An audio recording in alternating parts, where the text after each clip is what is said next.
Today on Quiet Arena Podcast. I'm not trying to compare myself to anyone else. The Prince minute you Daniels start comparing Jr. yourself to someone, you lower your greatness. A lot of people have a hard time saying that, but shoot, I'm proud of me. You said it with the same smile you got today. You said, man, look, you don't need to be like me. You need to be like you. Understanding your value and your purpose. Not allowing other people to dictate what that is for you. This is love. This is all love. This is all love. And it's not until I, started growing up when I started realizing not everything is love now. Look at each example and take something away from it. And when it never came, that depression was like a tsunami. It came in so hard. Perspective won't allow us to see the greatness that lies within ourselves. In order to be great or to see greatness, you have to be grateful. And when you can be grateful for everything. The stadium is loud, the lights are bright, the crowd is cheering. I'm a savage. Drop the classic. Thinking back. But every athlete eventually has to answer one question. What happens next? Because when the arena goes quiet, the real game begins. Welcome to Quiet Arena. Hey, what's going on, everybody? Welcome to the locker room. Welcome to the Quiet Arena. I am your host, Tony the Tycoon, and I am excited today.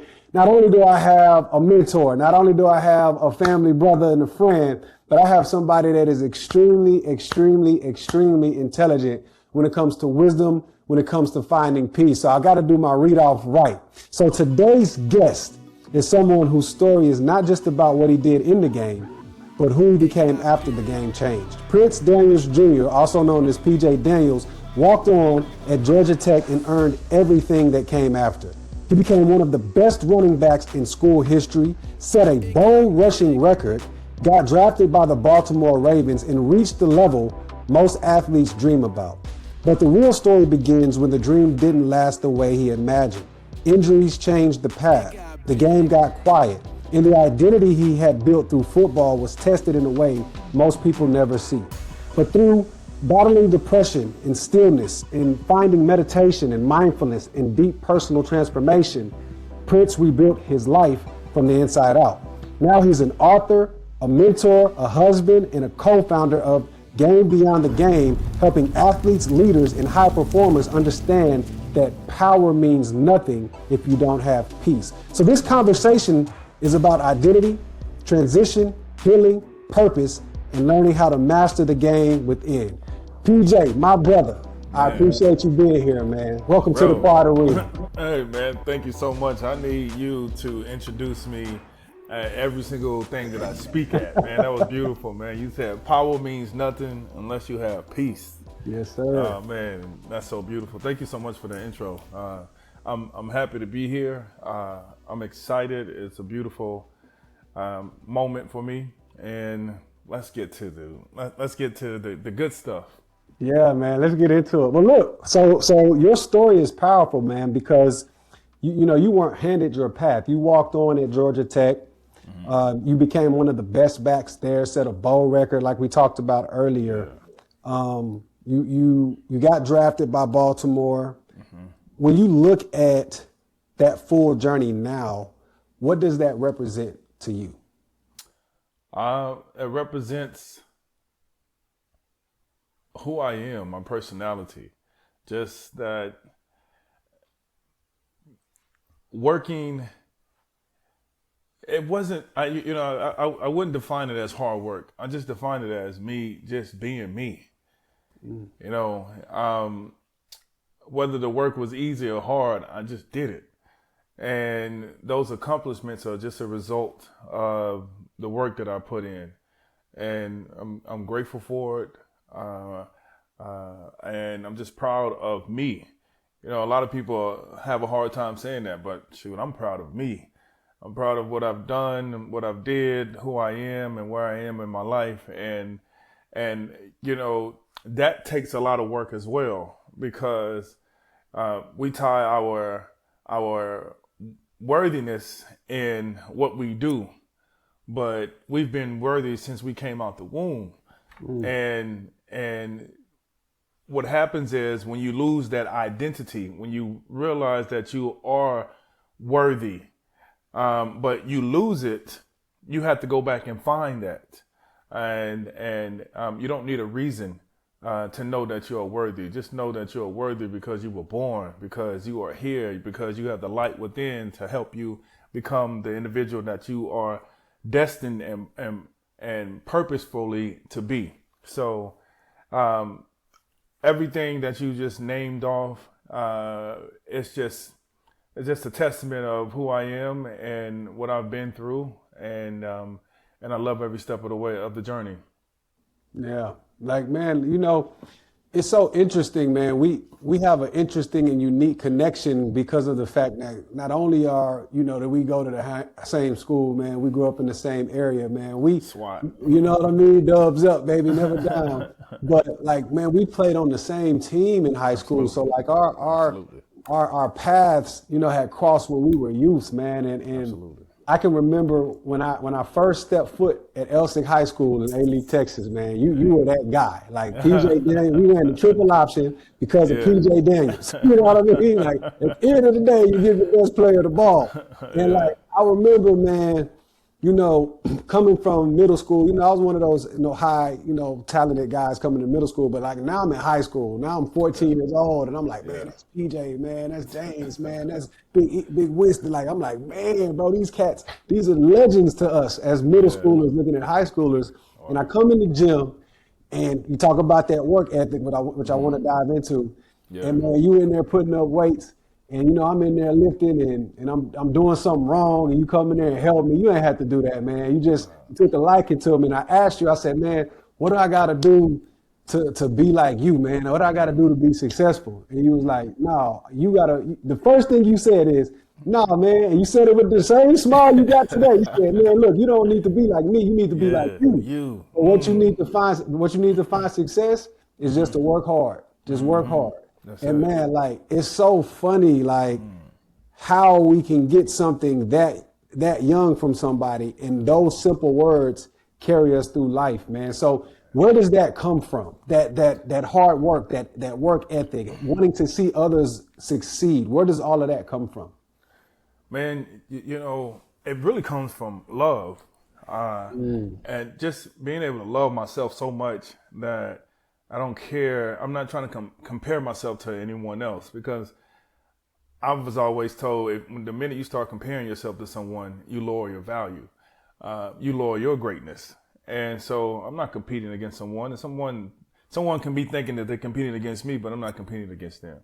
I'm competing against myself. I'm in the world of my own. I'm in my own world.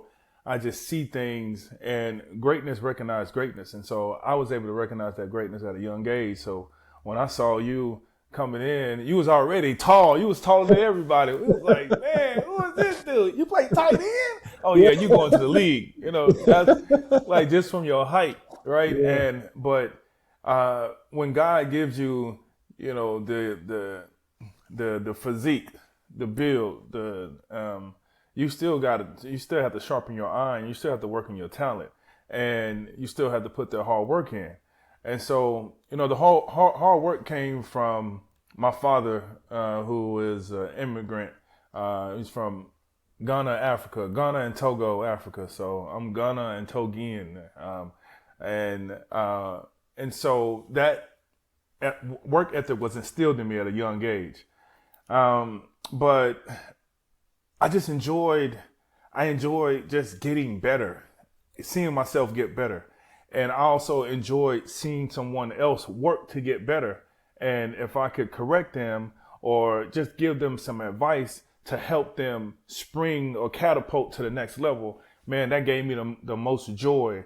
Because when you can recognize greatness in someone and you can give them some advice that someone has given to you, man, you see them flourish and you see them blossom and unfold, and that brings joy to your heart. And when they're successful, you're successful because you was a part of that success.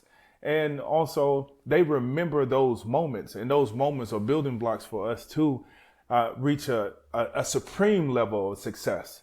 And, success is more of a moving target. It's something that we're constantly working towards. But if you're working in the direction of the progression of where your destination may be, or your north or your journey, what happens is along the way, those little crumbs and pieces of that added to the success, creates this ultimate joy of success, and you want to be able to go back and celebrate it with the people that helped you get to where you are, and where you are, or where you've been, and where you're going.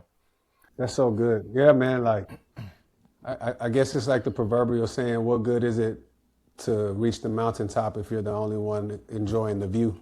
Look, man, it's lonely at the top, dog. It's lonely at the top, man.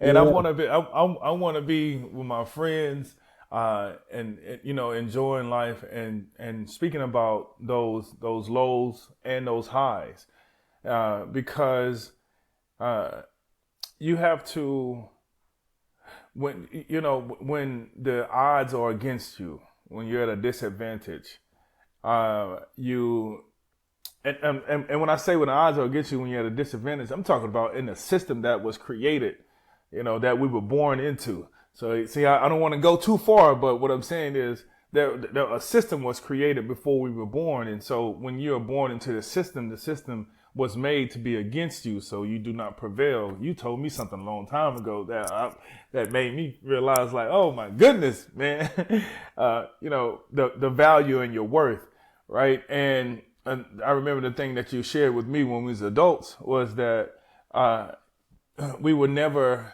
what did you say? We were never equal, and the reason why they try to debase, a certain group of individuals is because we have always been supreme, and so that goes to say, when you know who you are, oh my goodness, when you know who you are, life becomes sweeter, life becomes great. But when you are at a disadvantage, you learn how to outwork everybody. Yeah. You learn how to outwork everybody. And when you outwork everyone, the results show, and you maintain a level of discipline. You keep your eyes on the prize, and you set an intention for yourself, and you have an EV, which I like to call an envision. Instead of sitting down in front of the TV, which is a television. So you need to be the one telling yourself what your vision is each and every day. And when you can focus on that, the more and more you can focus on it, the more and more it becomes crystallized into your reality that you're living. So, yeah, no, that's so good. No, listen, at the end of the day, what you're talking about is understanding your value and your purpose, and not allowing other people to dictate what that is for you. Yeah. And in our sport, bro, like, I promise you, the amount of coaches that we probably run into that have tried to minimize who we are as players and then attach that to us as the person, and then the front office do the same thing. You have to be a very strong-minded individual to say, in spite of what you guys are saying, I'm going to show you different. Like, for my own personal story, I'll never forget my draft day, man. Yeah. Like, here we are, you thinking you're going to go here, that don't get called, you come to the fourth round, you finally hear your name called. This is a joyous moment. And then the people that are sitting up there talking about you, most of them that have never done what you're getting ready to do, are already dictating how your future is going to be. So, like, I'll never forget Mel Kiper was like, oh, he's a project player. He's got some good talent. He'll probably last about 2 or 3 years in the NFL if that's probably his max out ability. Yeah, bro, I played 10. You know what I'm saying? Like, I played 10, bro.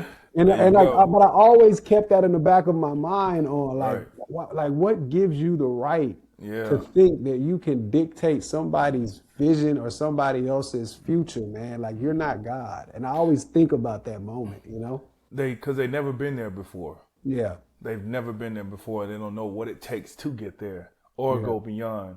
And that is why they give that weak opinion. Yeah. But I shout out to Mel Kiper Jr. I never met him before. I'm not hating on him. He does his job and he does his job well. But, just trying to make predictions, that's what he gets paid for. But they're not always accurate. Yeah. So. No, I get you. And straight up, like, as you get older, you realize it. But as a young child, you know what I mean, a young man, you like, bro, who is this dude? You know what I Yeah, mean? exactly. You know what I mean? Like, Exactly. He out of pocket. Yeah, like so it's like it's one of those things. But Yeah. I want to go back, man. Like let's go back before Let's do it. the Elsig legends jumped in and you started dominating the football field in high school. You Yeah. get on and you start doing your thing at Georgia Tech, and now you know here we go again. I'm telling you, man. Listen. Yeah.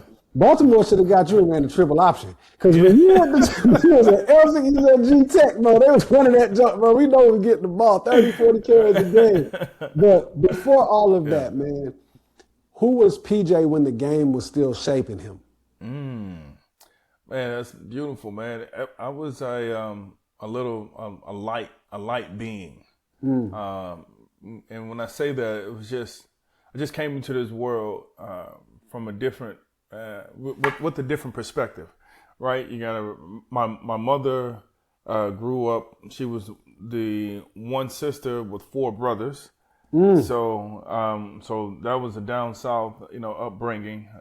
Mississippi, Natchez, Mississippi, New Orleans, Louisiana, the Magnolia Projects. Shout out to the Magnolia, and then you have my father who migrated from Ghana to the States, right? And so I'm getting the best of both worlds, And the reason why I say I'm getting the best of both worlds is because my family, we grew up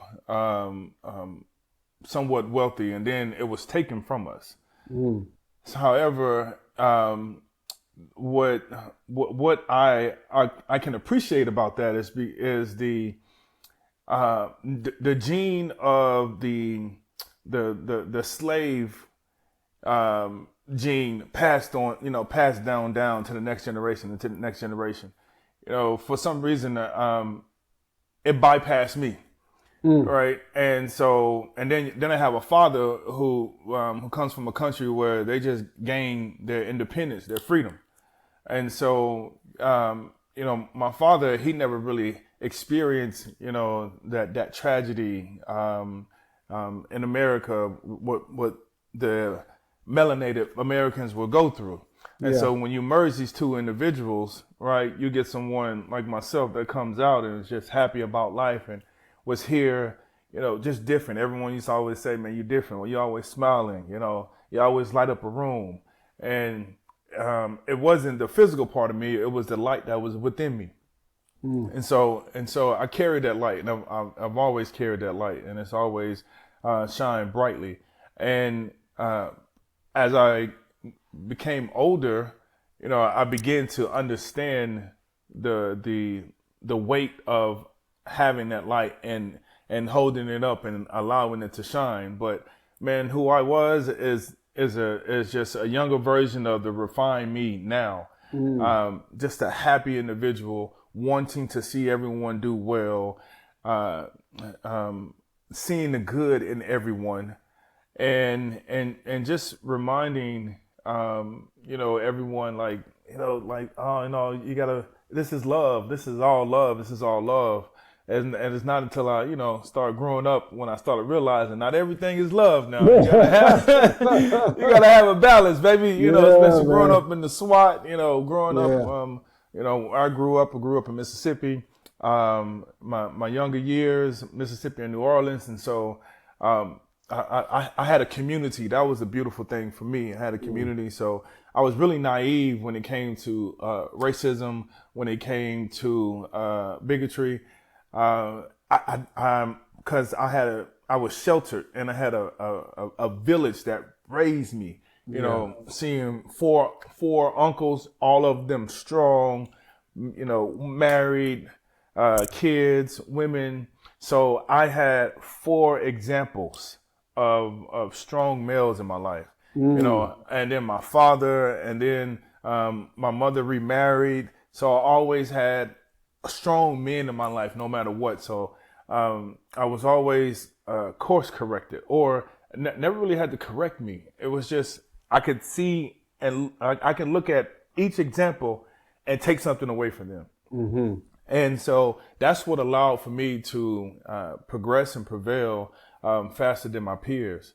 And it was amazing, man. And I enjoyed every step of the way. And so, I'm so grateful for it, and which allows for me to be grateful in this moment in time in life, because now I understand, what I went through, the lessons that helped me grow and become a holistic individual in this moment, man. But you get, I'm still the younger me, but now I have evolved. I have expanded my consciousness. I understand who I am. I understand who we are, and I understand the purpose that I'm living in, and the purpose that I'm on, because I'm living on purpose and in purpose.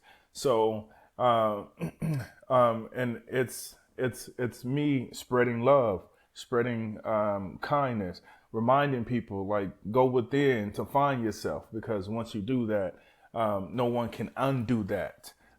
So that's me. That's me before all of the accolades, the competitive sports.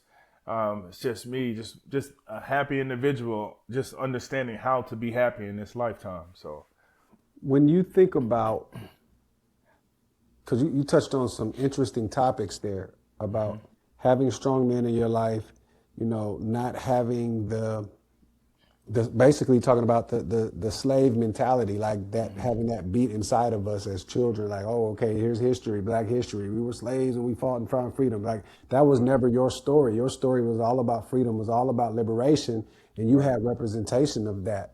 Yeah. Now what happens is you get to, you go from high school, you walk on to Georgia, you become the starting back, you're doing your thing, you have your breakout game, 307 yards rushing, which is crazy. That's most people's freaking offense, and you have that just by yourself. Yeah. Now that comes with the expectation. How did you carry the weight of the expectation of now PJ is on the scene and people know them? How did that look like for you as you moved and progressed forward in life? Man, that's a great question, man. When I went to Georgia Tech, I had a goal and a plan set for myself, and it was to have great grades and to be the best football player that I could be, or be the best athlete that I could be, and because I did run track as well. Yeah. When you go somewhere with an intention, you begin to live out and live in your purpose. And when the 307 yards happened, it wasn't something that I was striving for. It was something that just happened. I was in the moment. They were, I almost injured myself 2 days before the game. We had a team activity where we were out in Idaho and it was snowing, and we were riding snowmobiles, and I saw one of the snowmobile teachers or instructors. He was doing a little cool trick, so I decided to do it. Whoa, pop! I hit something, and I was running alongside of it, man. The snowmobile. And then after that, I couldn't run anymore because, as I was running, I revved the accelerator, the gas, and man, it just took off. Boom! And as I was running, I couldn't hold myself up anymore, and I just slammed right into a snow wall, and my feet were the only thing sticking out. And so my teammates, they came and grabbed my legs and they pulled me out, and it's like, "You all right?" I was like, "I'm not dead." So like the cartoons, bro. Like the cartoons, man. Literally, I'm telling you, they'll tell you the same story to this day. Oh man. And 2 days later, I was just in my own world, like how I usually am. Just when I'm getting ready for a competition, when I'm getting ready for something that's has a high height of gravity, I just get into my own world and I just zone out. And that's what happened, man. We were playing the game, and I think halftime came, and I had 180 something yards or 170 yards. And I just remember at halftime, I was like, just in my own world. And my coach came to me. He said, "How you feeling?" I said, I'm cool, coach. He said, okay, so we're not able to catch the ball, so we're going to keep running it. And he said, so you're going to get about 30, 40 carries this game, and then we're going to put the other backs in. He said, you cool with that? I was like, that's cool. And, bruh, we got back out the second half, and I was just running. Man, shout out to my O-line, to the 04, 03, 04, 05 O-linemen, man, because they was just creating holes for me, and I was just running right through it. Just like, oh, man, boom, boom. Like, what are you doing? Bang, running people over, just diving into the end zone, just having a good time. And after that, it wasn't about maintaining the fame. It was just about how can I just continue to be myself.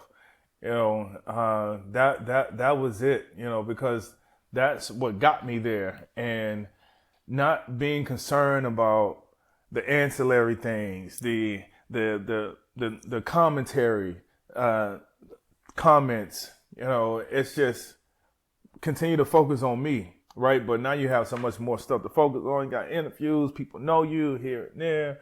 And so it was just about making sure I maintain my work ethic and remember what got me there and what my goal and my purpose was, and how do I continue to keep marching down this road of mine that I'm on. So that's how I handle that. Man, yeah, hey, that's interesting, especially when you think about where you had to work for every single thing, right? They didn't even know the talent that they had on their roster when you walked in there. They learned about it. You put them on notice, as the young kids like to say. And so now what happens is that through that space, maybe not for you or maybe for you, but a lot of times, the game, man, can start to, we form our identity around the game. Yeah. And our identity is that, hi, my name is PJ. I'm a football player. No, right? It's the other way around. I'm a football player. My name is PJ. Exactly. Oh, yeah. Exactly. Okay, cool. Yeah. So that's even more ingrained. So when you see that happening, you get into a space that at some point the game is going to leave, whether it's by voluntary or involuntary retirement, right? Yep.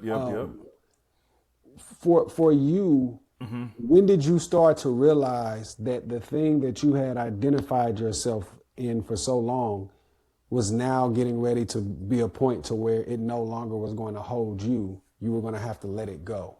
Man. Well, it's no longer going to hold me, and I had to learn how to let it go. Man, I mean, so let me fast forward from Georgia Tech. So I get drafted to the Baltimore Ravens, and fourth round, 132nd pick in 2006. And, man, now, I've lost all let's say, connection with, just trying to be PJ Daniels. Yeah. Now, the running back for the Baltimore Ravens, PJ Daniels. Right. So now, what goes into it now is blood, sweat, and tears, emotions. Right. When your energy is in motion, when your energy is in motion, it creates the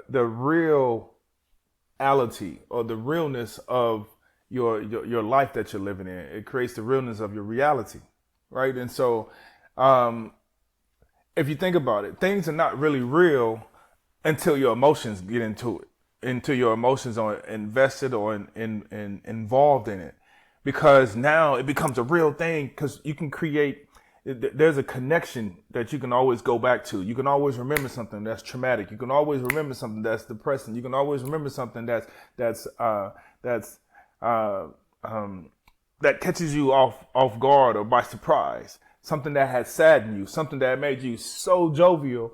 You were in Jubilee. You were like, I remember that moment. Yeah, baby. You remember those moments because of the emotion.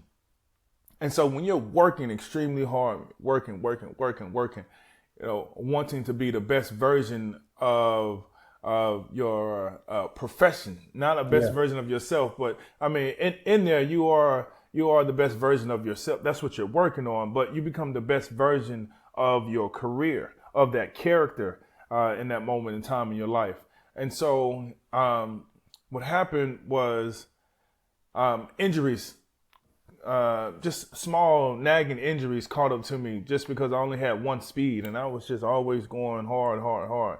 So right before the season, I didn't have a mentor to tame my mindset. I was just like, we out here like Adrian Peterson, baby. Yeah, get it. You know, but we didn't have the technology and the knowledge about how to take care of the body at the time. So, you know, at the time, man, I was just doing my thing. I was heavy into marijuana, and it was nothing wrong with that. It was just the thing that was wrong with it is that when I was playing, it was good. It was okay because it helped me get through a lot of things. And also I was constantly running. So, killing those cells and regenerating new cells. Right. But when the off season came, I kept the habit of smoking, but I wasn't working as hard and I wasn't getting rid of the toxins in my body. And so over time, my body started to break down. I started being dehydrated. And so I would go out there with the mindset that I'm in shape, but I wasn't hydrated. I didn't hydrate the body parts of my body that I needed to operate at the most optimal level. Yeah. And eventually it caught up to me. And so when I ended up having my injuries, they were like a hamstring injury or soft tissue injuries, you know, or I tore my labrum on my last year. And during that time, man, that was the most difficult time for me because it just seemed like my reality just shattered right in front of my face. And I didn't know what move to make, who I was, you know, who was supporting me, who had my back.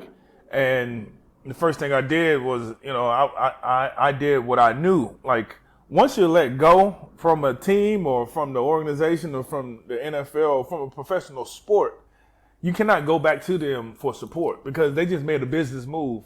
And the business move is to let you go. But from a personal standpoint, you know, it's like a relationship, like a breakup. Like, hold on, can we talk about it? Like, no, what does it mean talk about it, right? Right? You know, like, no, but I need some help. I need comfort.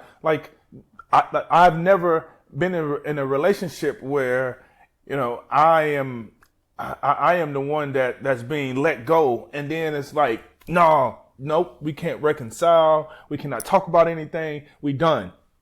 And it's just like, but no word. Can I just show you one last thing? Can I prove myself? Right. And so for me, when that divorce happened, I didn't know how to cope. I didn't know what to do. I just kept working out in hopes of a phone call coming in, and nothing came in, and I worked out for 300. It was almost as if I punished myself. I worked out for 365 days straight. Wow. Worked out for 1 year, one whole year, because I was waiting for my opportunity to come. And when it never came, that depression was like a tsunami. It came in so hard, and I didn't know what to do. I was stuck. And then I went through my depression. I went through my suicidal ideation, my suicide attempt.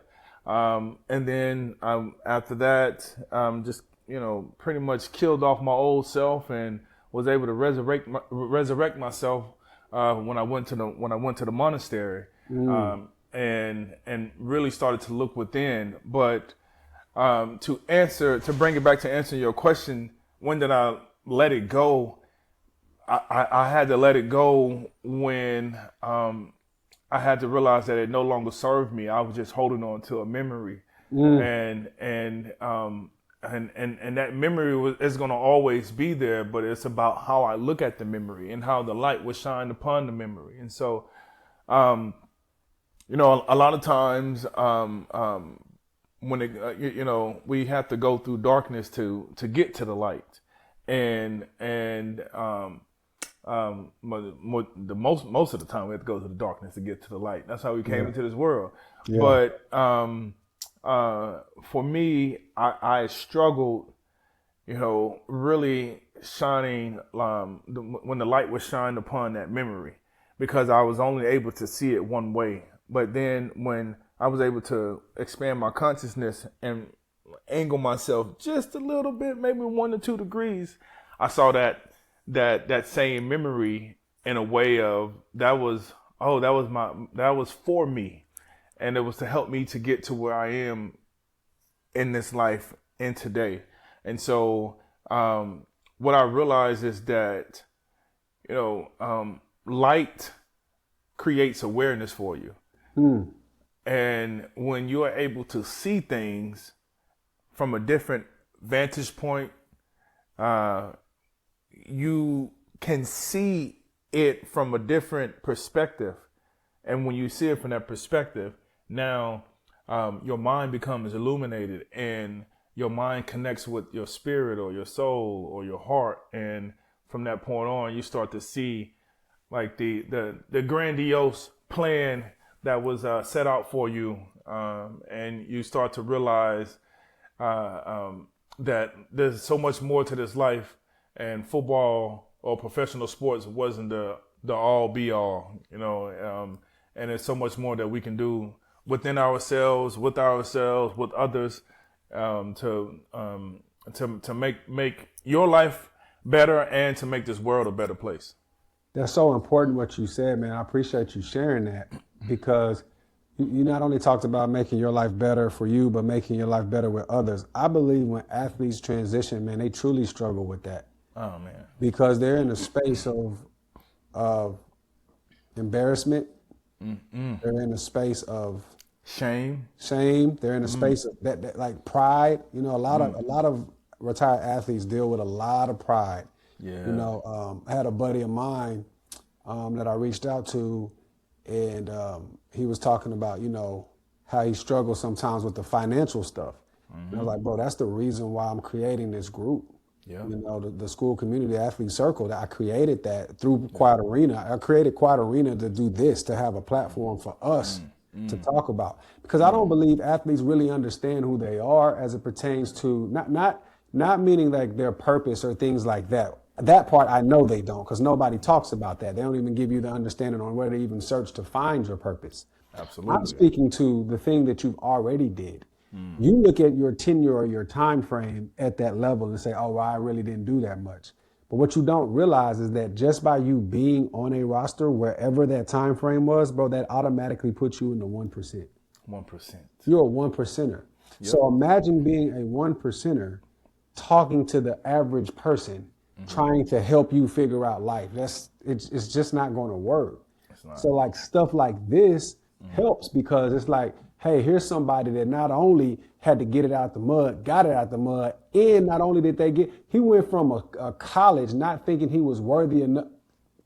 He went from a college not thinking he was worthy enough to have a scholarship to an NFL team using a draft lottery pick to call his name on Sunday.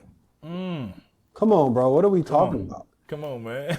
You know what I mean? But it's like you said, our perspective won't allow us to see the greatness that lies within ourselves. This is what you're talking about. Right. So when you get to a point in your career, like where all of this stuff is happening at once, and you talked about working 365, bro. I played in the league, bro, for a while, and not one time did I ever in my life work out every day for a year. So that goes to show you your mentality. And that's why we talk like we talk about you and your work ethic, bro. It's unprecedented, man. And you take that same work ethic in what you're doing now. But my question to you is, to work out 365 days, and you say you're waiting on your opportunity. My question to you is, but what also were you actually searching for? Approval. Oh, okay. Approval and worthiness. Can you expound on that a little bit? Yeah. Every time I would go and work out, there were moments where I didn't feel like working out. And I would get up and I would say to myself, nah, you're supposed to be in the league. Get your ass up, let's go. And call my agent. What'd they say? Anybody say anything? No, nothing yet, man. Just keep working. And then it got to a point where it was like 3 months where I didn't hear anything. I just kept working. And when I say approval, I was looking to be a part of a group or organization of society. I'm worthy. Take me back. Take me back. I'm worthy. I can do it. I promise you. Watch me run over here. Watch, I got these skill sets. I got this, I got that. Oh, I've improved myself. Oh, I'm faster than this person. Or I can compete with this person. Just take me back. Approval. It was hard to, as I mentioned before, it was a divorce. Yeah. So any type of breakup, even from a human standpoint, when you break up with somebody, you're like, shoot, you shouldn't have never. You know what? I got a pillow for you because you slept on me. You know. yeah. You know, right? It's those moments, right, where you like, I'm gonna show you. Yeah. You know, like you let me go, and so every single day, worked out, sharpen those skills. I mean, all I needed was an opportunity. Yeah. But I never got the opportunity. But when I say I was sharp, I dedicated myself to the practice so much so that during the time I was practicing meditation. Like before my second year in the league, that was my first time going to go visit the monastery, because I was already thinking, ahead of like, how do I zen out on the competition? How do I actually go to Bruce Lee mode, to Michael Jordan mode, to Kobe Bryant mode, right? Like the work ethic was there, but I wanted to really focus my mind to where I can see something and then immediately do it. Yeah. Like the action follows. Yeah. And so on purpose and by accident, I really started to dig deep into my meditation. But my meditation was solely for the material gain, to like be the best football player that I could be. Yeah. And so every morning, get up, meditate, focus on what I want to focus on. Then after that, go outside, get ready, have a tire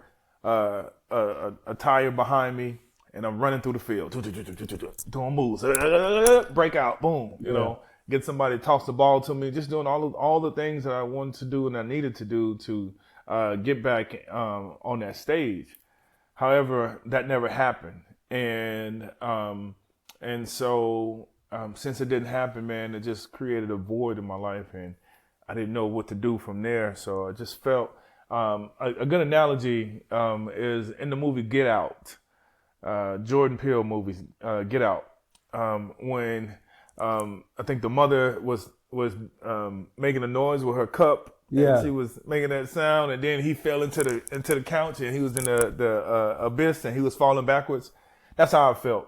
I just felt that I was falling backwards, and there was nothing there to catch me, to save me, and I was just losing myself each and every day. And so eventually, I got to a point where I was able to find stability. I was able to find some grounding, and I was able to stand up on my 2 feet, and then I had to crawl out of that space. But the thing is initially in the darkness, I was afraid. I was embarrassed. I was ashamed. I had a lot of pride. The ego was strong, but the ego was like, what's wrong with you? Why we here? Yeah. Right.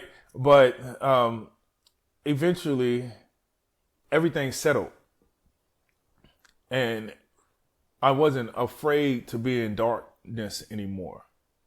I became okay with being in darkness. But I still had to find myself. But I was in darkness until the light within me came on.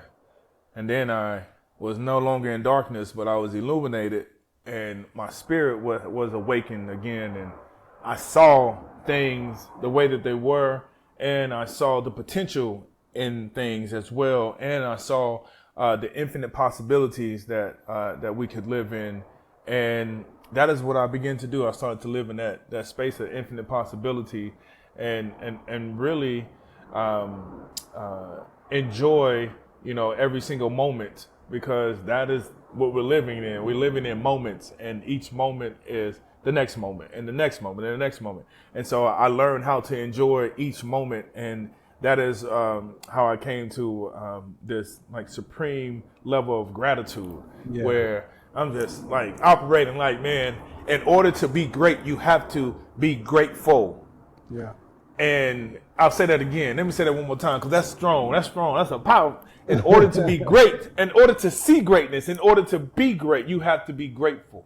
Yeah. Right. And what I mean is you have to have a level of gratitude, so much so that each moment is a gift. That's why it's called the present. Yeah. So when you can appreciate the gift, when you have so much gratitude for it, you see the greatness, and the greatness comes out of you. It comes from within out, right? And then that's when you see the greatness, man. And so, but that saying applies on so many levels, because in order to be great or to see greatness, you have to be grateful. And when you can be grateful for every single moment that you're given in life, Yeah.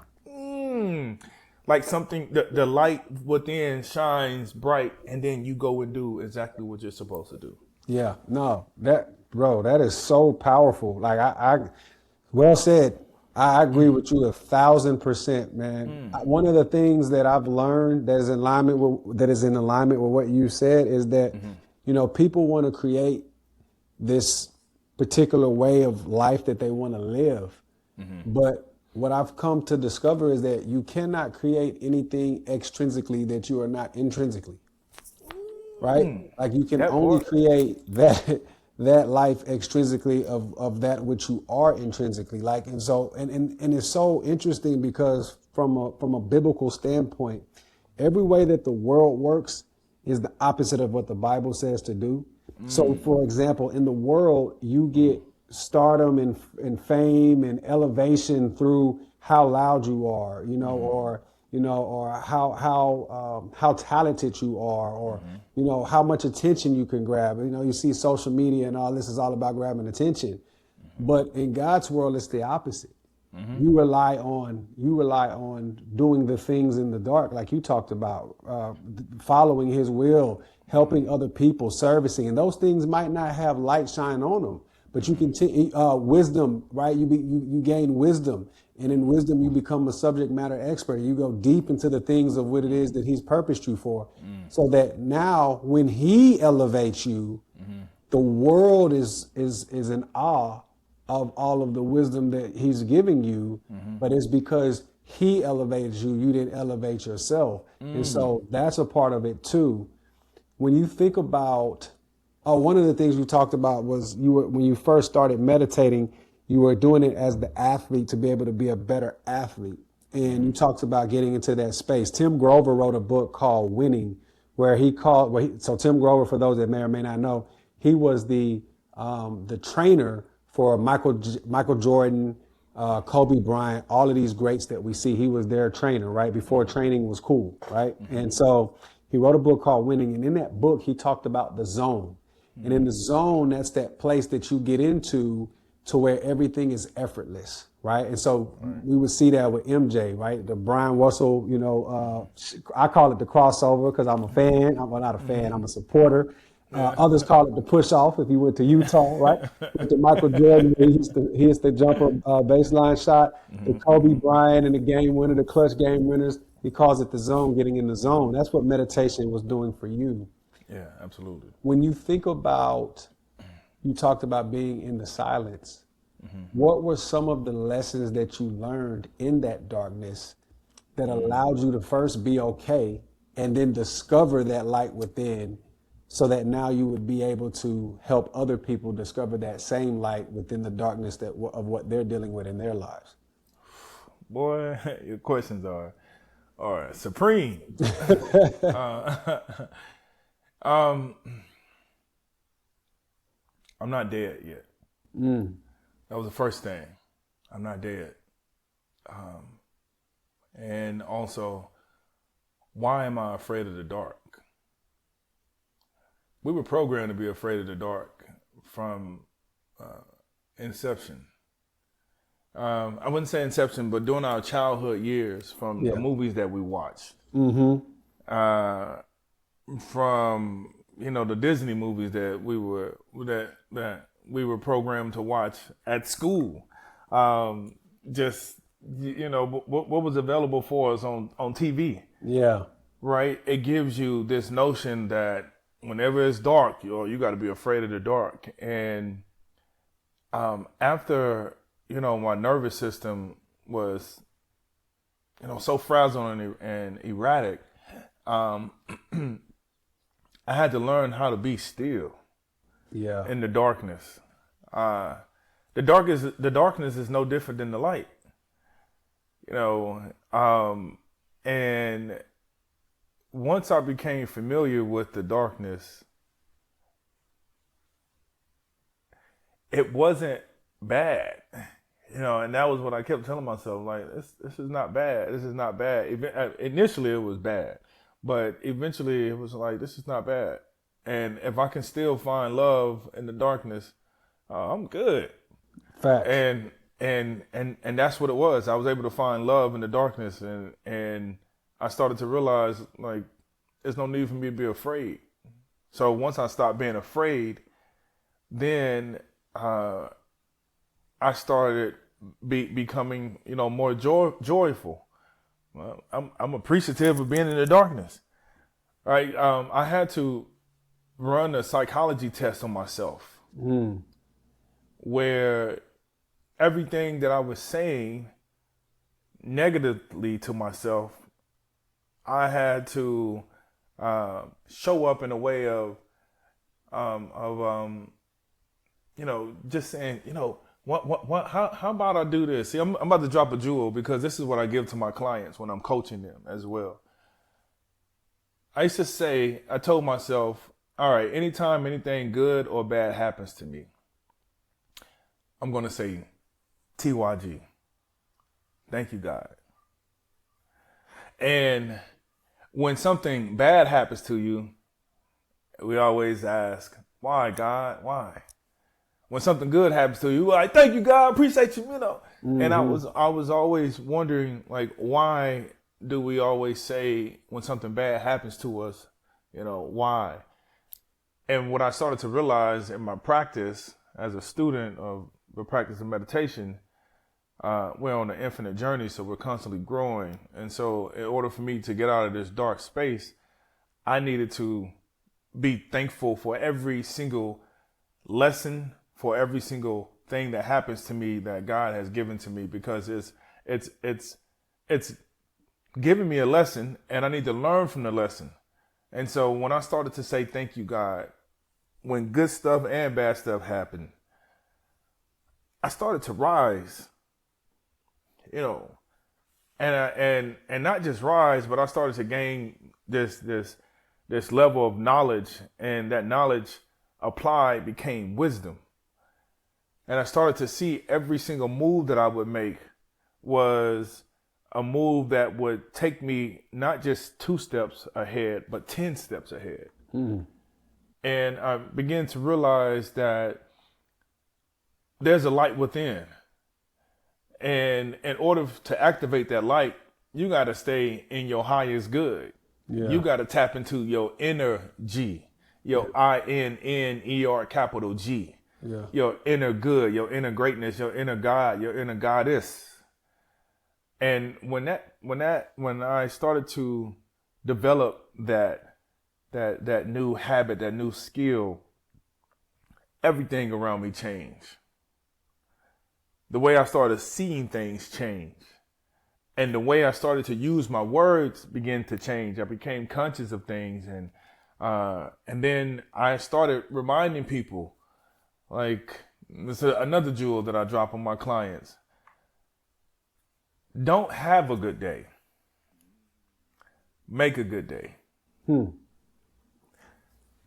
me say that again. Don't have a good day. Make a good day. Yeah. Because when you are having or looking to have a good day, it's predicated off of if the sun came out and it's shining. If you looking forward, you're looking towards or looking forward to something good happen in your life, like you woke up on the right side of the bed. That's having a good day. And also, it can be you woke up on the wrong side of the bed. You stubbed your toe. You wasted something on your clothes. Now you're gonna have a bad day because one event messed up the rest of your day.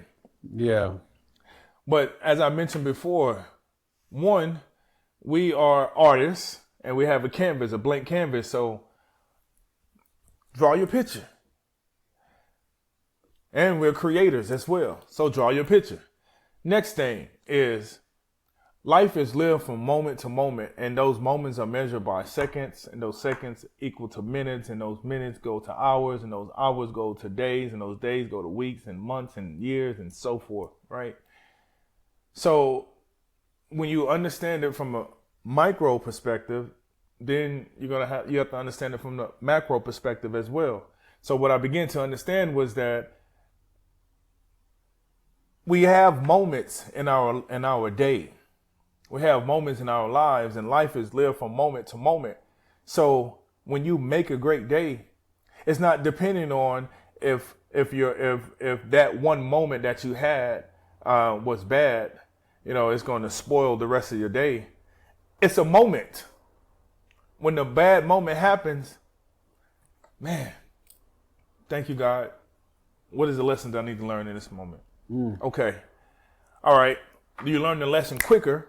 You learn the lesson faster, and now you move on and you advance to the next lesson that's being put in front of you. So the difference between having a good day and making a good day is one letter, have or make, right? And the difference is also the perspective, the mindset. Yeah. And so if you have a bad moment, that doesn't mess up the rest of your day. You just had a bad moment. And so you compartmentalize that moment, and then you move on to the next moments. And if you can have more good or great moments throughout your day, you have had a good day or a great day.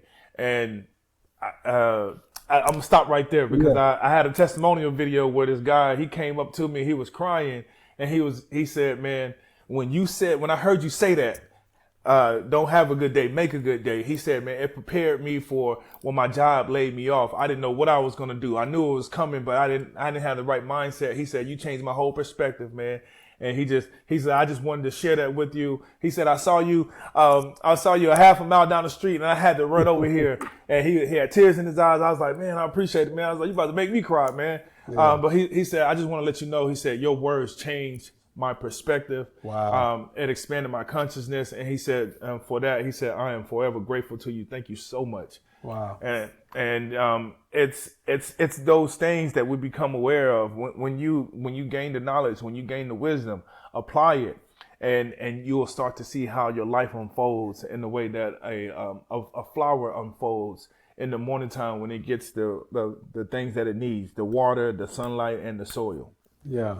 No, man, that is, again, like, it's everything that I've been studying. So to your point, as it pertains to the athlete space, like that, I know that that's my purpose, right? Yeah.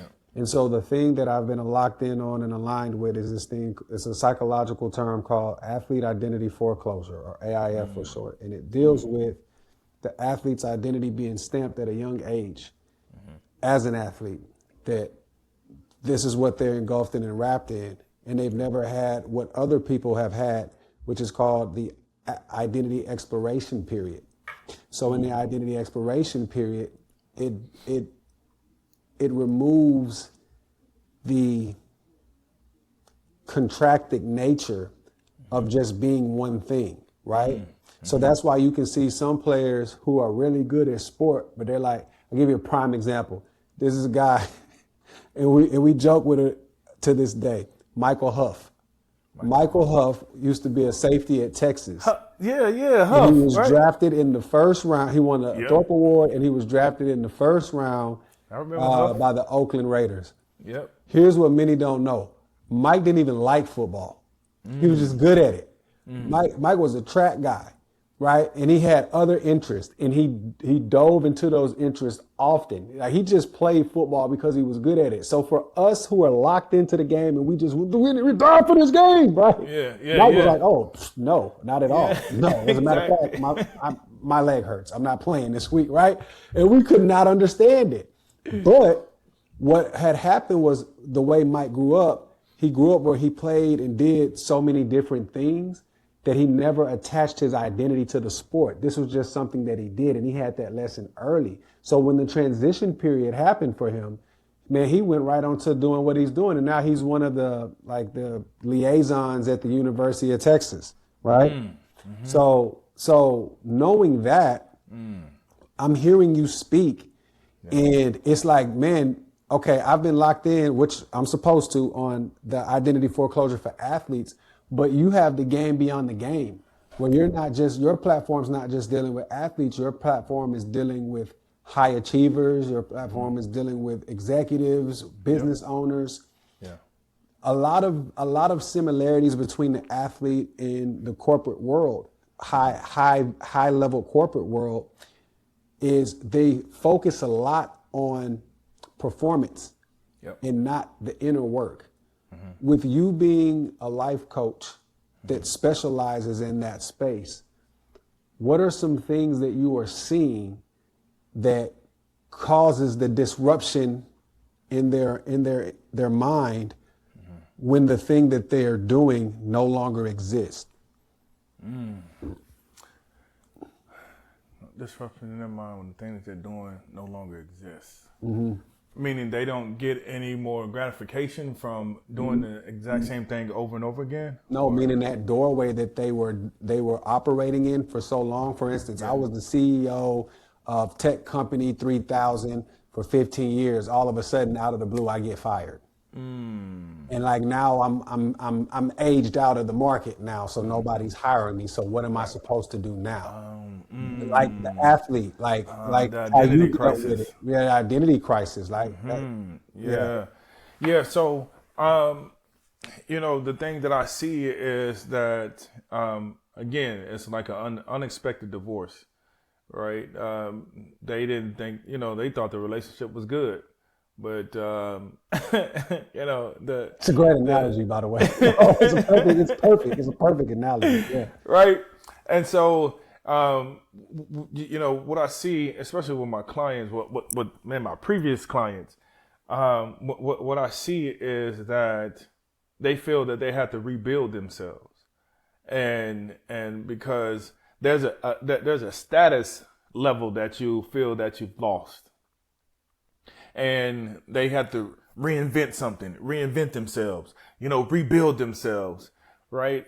And the thing is, you don't have to do any of that. You don't have to rebuild nothing. And so I first have to give them permission to allow themselves to understand that. Like, first, you have to find your worth. Like, you already are worthy. Yeah. You still trying to search for worthiness in the business space, in the athletic space, in the entertainment space. And we got to create a foundation of worthiness, because if you don't have that, then how are you planning on building anything beyond this? Because you just got let go. Yeah. And you're gonna go through your capitulation stage, your depression stage, where it's like, man, I can't believe they let me go. Your grievance, right? I can't believe they let me go. I can't believe after everything that I did for them. Yeah. How you gonna do something like that? You tripping? You don't. Man, I'm Nino Brown, right? Yeah. You go through this denial and delusional phase because it's a transition. Yeah. And through the transition, no one has taught you how to manage your emotions, the energy that's in motion, that's up and down, that's oscillating. Just doop, doop, doop, doop, doop. And the energy in motion or the emotions are looking for a direction. So if it goes up, I'm going to go up too. Yeah. Oh, I feel better when I'm up. Oh, when I go down, oh God, dog, I don't like being down. Like I feel sad. Yeah. Right? Like, and you stay there. You stay there with those emotions because that is what you have been doing for so long, and you've put your emotions into it each and every day. And so you become conditioned, you become programmed. And we have to unprogram you. We have to uncondition you, to mint condition you, to recondition you, to help you see you. Because after you've given your life to something that's external for a very long time, now we have to start giving some life to the internal. Now we have to start talking to ourselves. Hold on, did I say ourselves or did I say ourselves? I don't know. So you got to pay attention to the words. See, now you got to start talking to yourselves. The word where self derived from the word cells. They didn't know anything about talking to yourself back then. They only knew about talking to your cells, because from a biological standpoint, that's the only thing that existed was the cells in the body. And so whenever you talk about yourself, you're talking to your cells. And so you have to speak life into those cells, because those are the things that generate the energy and the power to help you take action and move forward in life. And so that is how I help with that ebb and flow, the being in the zone, to get back to who you are. Because when you lose yourself in something, you don't know what new system to put yourself in. You don't know where to put your emotions, because you've been doing something for so long. You have negated every other part of your life where you need to grow. And so now let's go ahead and start focusing on the areas where you didn't get a chance to grow. Yeah. And now we're going to pack that with love, pack that with life, pack that with energy, pack that with worthiness, and you begin to see them blossom. Yeah. And from there, it's easier for them to let go of the 15-year tenure, of the 2-year, the 20-year, the 30-year tenure, and they begin to live life, because there's so much life left. But you just get caught up in this. This is what I've done. This is what I did every day. This is who I am. And once that identity crisis comes and goes, you have to learn how to ignite the light within, and then allow for that light to shine upon the thing that you're doing or that you have in front of you. And again, going back to what I said earlier, that once you have light, now you're able to see things from a different angle. The analogy, I'm always big on analogies and stories, and to get people, to get you to understand. If you had to enter a dark room and the light switch was on the other side of the room, you came through the back door. When you enter that room and it's dark, you're not going to move and groove and slide and vibe. Shout out to my man, Lawrence. But you're not going to move and groove and slide and vibe through that room without without being cautious of where you step, how you move, because you're gonna injure your toe, you're gonna injure your knee, you're gonna hit something, and it's going to make you move through the room with a mindful mindset, right? But the minute that you get to that light switch and you turn that light on, you can see everything. Now you are aware of where everything is, and now you can move and groove and slide and vibe through all parts of the of that room without hurting yourself. And so that is what awareness is. That is what illuminating the mind is, activating that spirit within. Because when you do that, now you begin to see the things that have always been here, but you see it from a different perspective, different angle, different level. And now you level up, and then you start to see how everything operates. And And from there, once you're able to see how everything operates, now you can make the move that you want to make. Now, if you're playing a game, if life is a game of do-si-do, with the jump ropes, you focus on like, all right, I'm gonna jump in, bow, bow, bow, bow, bow, bow, bow, bow, right? And that's the beauty of the coaching that I do, man. It's not traditional, and it's not for the it's something to disrupt that mindset. It's something to help you focus your emotions and your energies and your thoughts on the greatness of life. Because again, you cannot see greatness unless you have a level of gratitude. Yeah. And because when you see that greatness, you become so overwhelmed by the gratitude. It's like, I just saw it on the micro level and I just saw it on the macro level. It applies in the same way. Things that happen on the micro level happen on the macro level as well. It's all, what's the concentric? It shares a center, and we're on an infinite journey. And so since we're on that infinite journey, the things that happen on the macro level happen on the micro level. Man, that's so good. That's so good. That is, one of the things that I take away from this conversation is you spent a decent amount of it, which I believe in so much, talking about perspective. I believe not only from an athlete's perspective, athlete's space, but in life and people in general. Yeah. Perspective is the reason why so many people do or do not have success. Oof. Right? It's similar to the story about the man, his son, and the horse. So I don't know if you've heard the story, but the story goes there was a man who had a son and they owned a farm. And one day while they were working on their farm, this beautiful, immaculate, wild horse stumbled upon their farm. And they were able to encapsulate it, right, and contain it. And so now they had this horse, and the village people came out to celebrate. Oh my gosh, you're so lucky. You have this amazing horse. Look at him. He's staring now. He can help you, plow the fields and, and help you with, with watering grains and whatever this, all the stuff that horses do. They were hyping him up, right? Right. And so, and the son was like, yeah. But the father sat back quietly, and then he answered, he said, who knows what is good and what is bad? Right?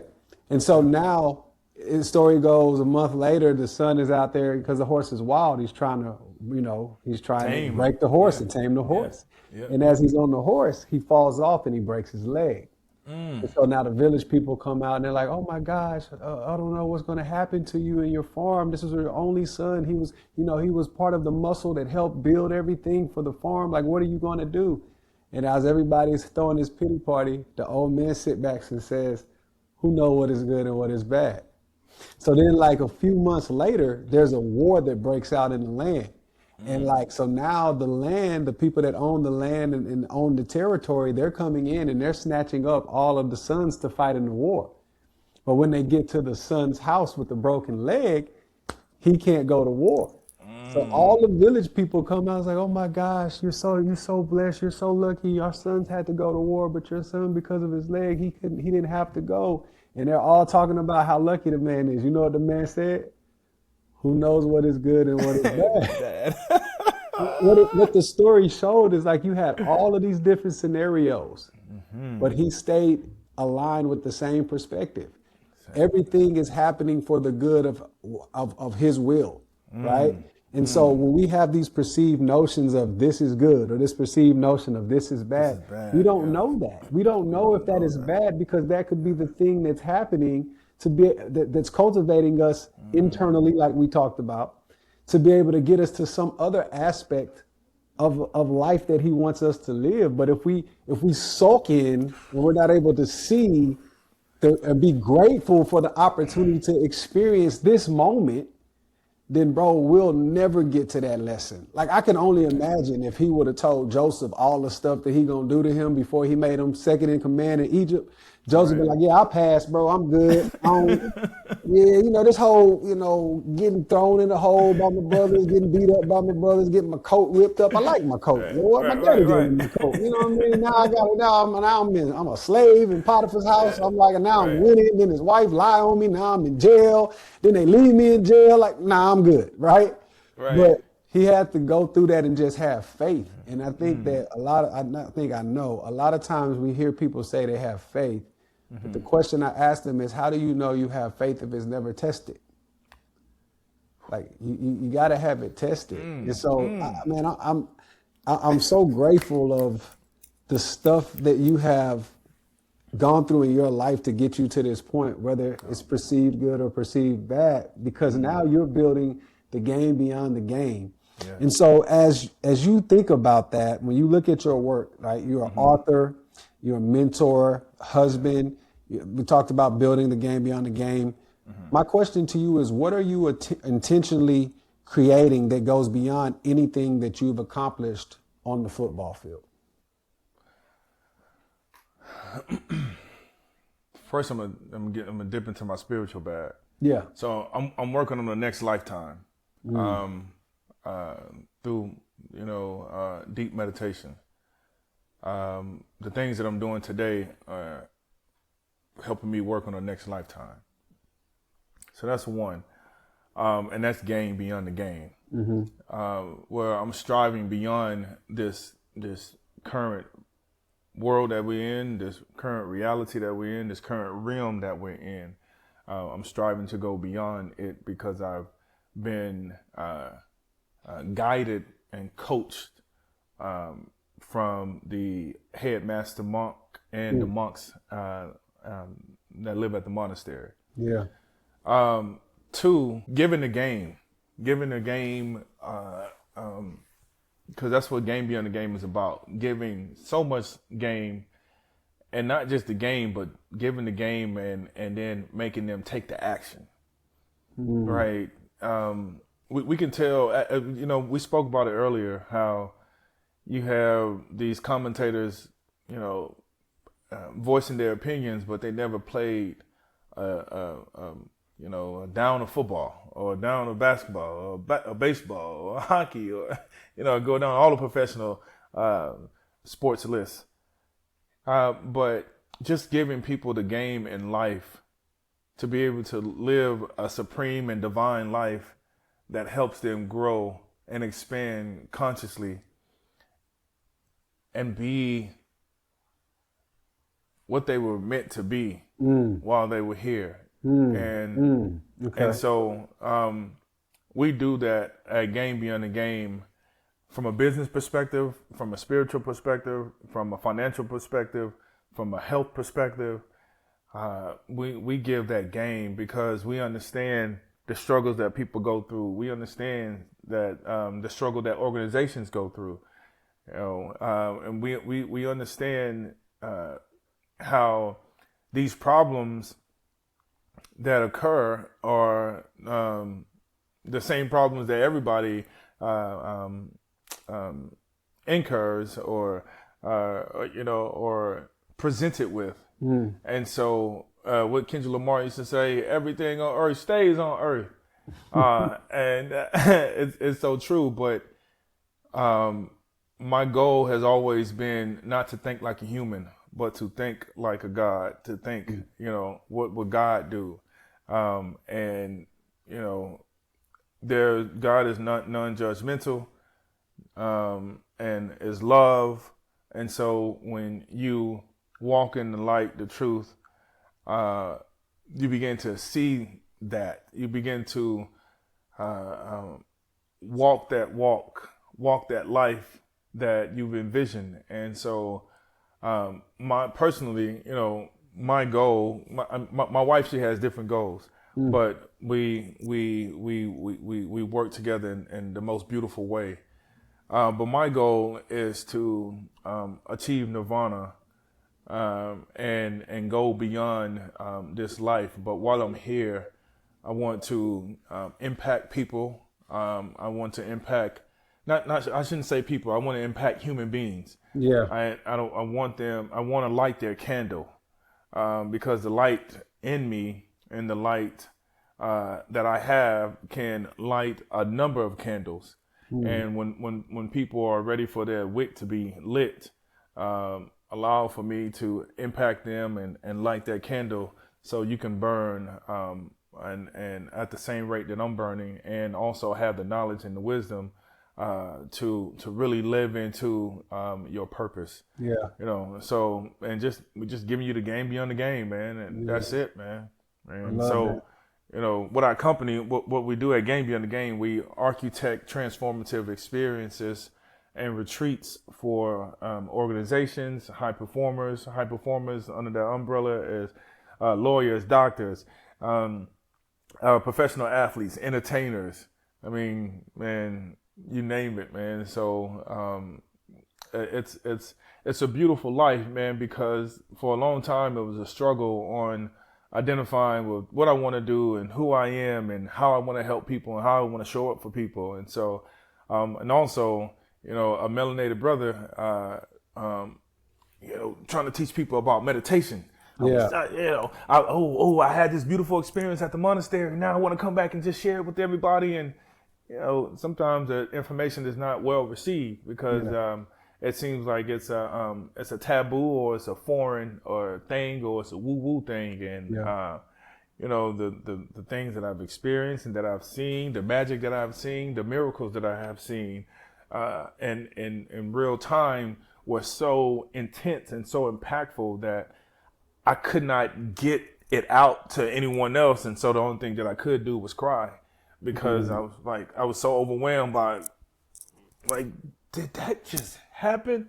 Like, there's no way, right? You know, you see that on movies, or you see that, or you hear about it, but this just really happened in real time, in person. And I just saw it and I just witnessed it, like, you just you're just so overwhelmed with tears because the power is so immense. It's like, how do I contain it?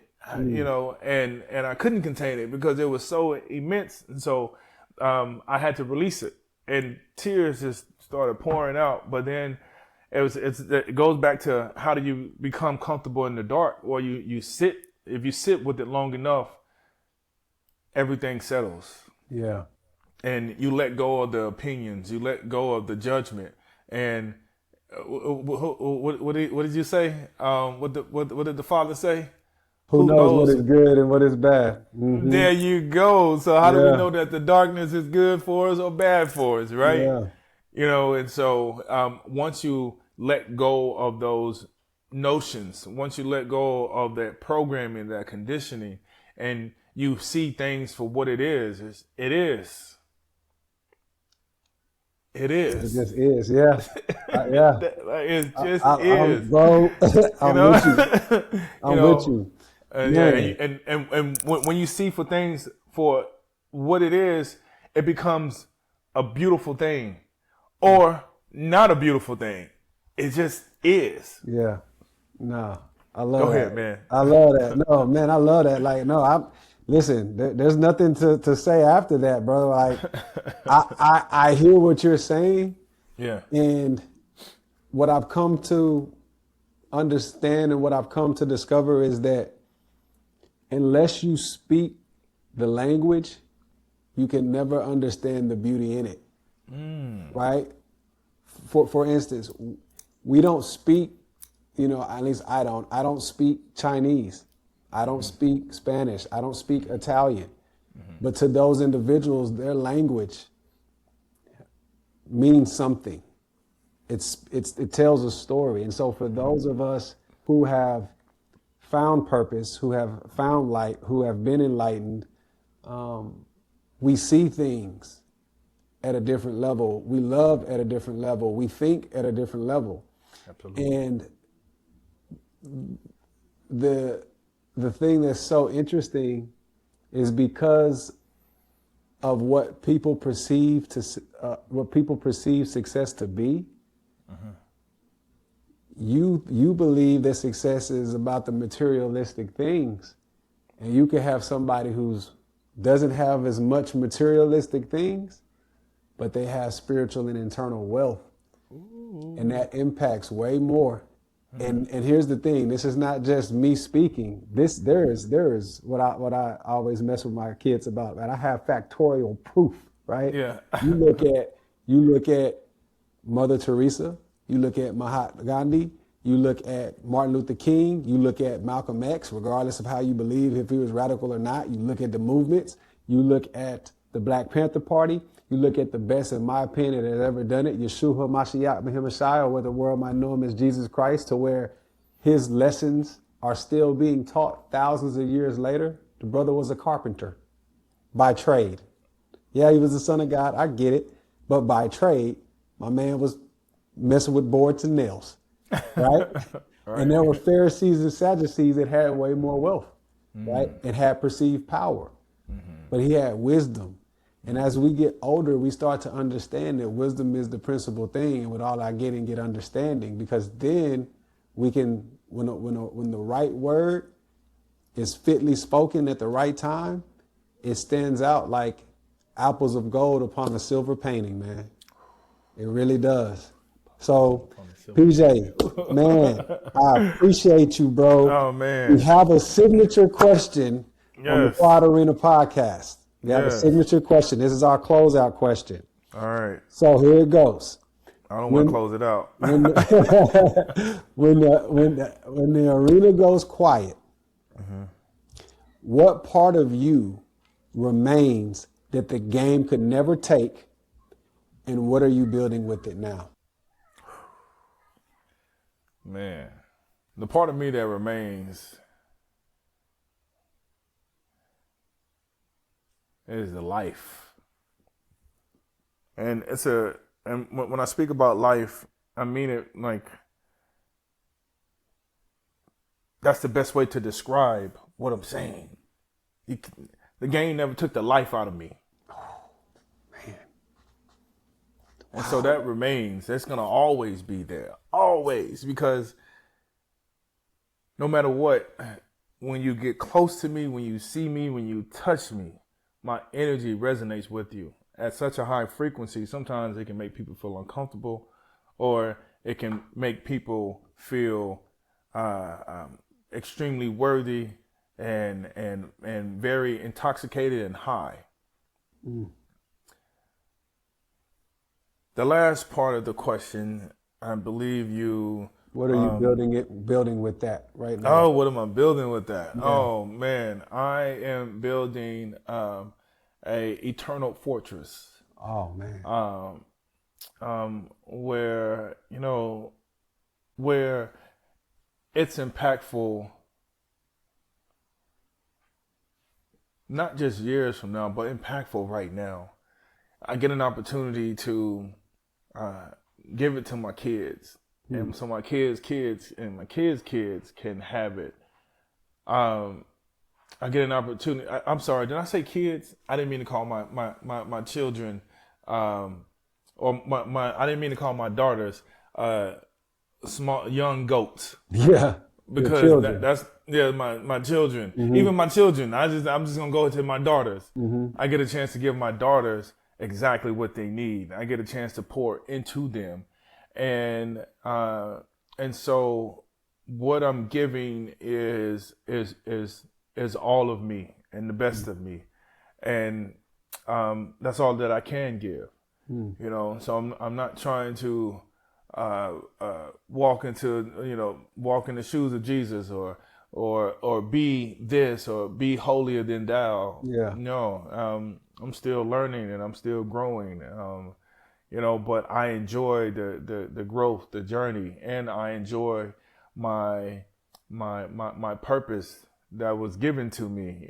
Be a leader for mankind, and not just a race or a people, but for mankind. And that sounds very grandiose, but the more and more I realize it, the more I realize that the best leaders are the ones that lead by example. And so as we continue to elevate this platform of the Quiet Arena and remind people that you can still be loud, but let that silence roar. and allow it to build you up and not break you down. Because when the lights go off, it's just darkness. Guess what? The sun has to come out and shine light upon that darkness. And when it does, perspective, consciousness expands, and you begin to see the world as God intended for you to see it. So I'll stop right there. And just, when there's nothing else to say, what we say at the monastery is Om. It's just like amen. Om. Man, listen. Look, man, I'm more than thankful. I've been, like we said, we've been wanting to get this one done for a while, and I'm glad that we are. Man, I'm over here with goosebumps right now, bro, because when you're talking to your people, bro, and that language, like we talked about, that language is understood. A lot of times things can go over people's head. What I tell people is that if certain things go over your head, then just focus on the stuff that didn't. Until you can elevate to that level to where you can grasp it, man. Because I'm telling you, you gave up some game, you gave up some gems. PJ, man, before we close out, tell the people how they can find you. You can find me by going to my website at Game Beyond the Game. That's GAMEBEYOND, the THE game, GAME.com. You can go to my social media page. You can check us out at GameBeyondTheGame.com. So you can figure out everything that I'm doing. I'm teaching meditation. I'm talking about crypto, not financial advice, but I'm educating you on making sure that you get in the game before you get left behind. And man, that's pretty much it, man. I'm working with your entertainers that you see on television, that you see on movies, box office movies. So if you get a chance to, you want to get in contact with me, this resonated with you, DM me.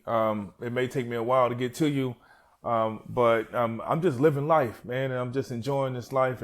But if you see me in person, ask me a question, and immediately, I go straight into my channel mode where the information is being sourced to me. But get the energy. Don't be a mosquito or a vampire, but get the energy, and then take that energy and keep it moving. And the last thing I want to say, you had said the same thing just recently. If we say things that go over your head, it's okay, because it wasn't intended for your mind. It was intended for your spirit, for your heart. And that's what I mean when I say we're speaking yes, we're speaking the same language, but we're also speaking to the energy. Yeah. Again, we speaking to the energy. Like when I speak to people, I'm reading the room, but I'm not reading the room per se. I'm just reading the energy. So if I'm going to talk to you, if I'm going to speak to you, I'm going to speak to your energy because it's resonating with you, right? It can be an energy from the ENERGY perspective, or the energy from the perspective of the inner good, your inner greatness, your inner God, your inner goddess, your inner genius. Like, that's what I'm speaking to. And because I want you to uplift yourself, because you got light within. And I'm closing it out with that, because if I keep going, we're going to be on here for another hour or so, because, man, I got to get it out, because it's in. And I cultivate this energy every single day. I don't miss a day of meditation. I love meditation, because the things that happen are so magical when you can do it consistently over and over again. And when you do that, you start to see how everything just unfolds in the most beautiful manner. And you just thank God. And that's the only thing that you can do. TYG, thank you, God, because when you see his doing, the beauty of how everything unfolds, all you can do is just be in a space of gratitude and just be like, you know what, man, God just be doing his thing all the time, man. And that's where the gratitude comes from, man. And then that's when you see greatness. Yeah. And so I'm done. But that's where you can find me, everybody, you know? Yeah, for sure. No, man, I appreciate it, man. Listen, you got to get this and come back, get the people what they want. Absolutely, man. We're going to do a number 2, number 3, whatever it needs to be, man, you know. For sure. Well, listen, man, as y'all can see why I was so excited, man, my man was very gracious with his time, and he gave some great gems.